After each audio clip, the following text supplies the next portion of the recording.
കൊച്ചി പുതുവായ്പ ബീച്ചിലുണ്ടായ അപകടത്തിൽ മരണം 3 ചികിത്സയിലുണ്ടായിരുന്ന 2 വിദ്യാർത്ഥികൾ കൂടി മരിച്ചു. ബീച്ചിൽ കുളിക്കുന്നതിനിടെ ഇന്നലെയായിരുന്നു അപകടമുണ്ടായത്.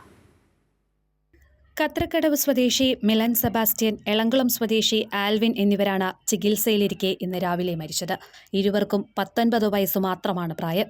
ഒരാൾ ITI കോഴ്സ് പൂർത്തിയാക്കുകയും മറ്റൊരാൾ കളമശ്ശേരി സെന്റ് പോൾസ് കോളേജിലെ ഡിഗ്രി വിദ്യാർത്ഥിയുമാണ്.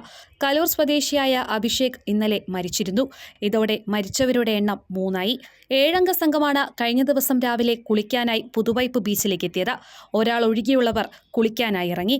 നീന്തൽ പരിശീലനം നടത്തുന്നവരുടെ മുന്നറിയിപ്പ് അവഗണിച്ചാണ് യുവാക്കൾ കടലിലേക്ക് ഇറങ്ങിയത്. തിരയിൽപ്പെട്ട 3 പേരെ കാണാതായി.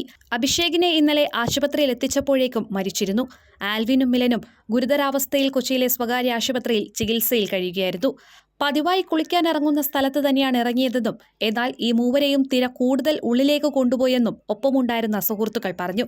സമീപത്തുണ്ടായിരുന്ന നീന്തൽ ക്ലബിലുള്ളവർ രക്ഷാപ്രവർത്തനത്തിനായി എത്തിയെങ്കിലും ഇവരെ പെട്ടെന്ന് കണ്ടെത്തി തീരത്തെത്തിക്കാനായില്ല. മൂവരുടെയും ജീവൻ നഷ്ടപ്പെട്ടതിന്റെ നടുക്കത്തിലാണ് കുടുംബവും സുഹൃത്തുക്കളും. കൈരളി ന്യൂസ്, കൊച്ചി.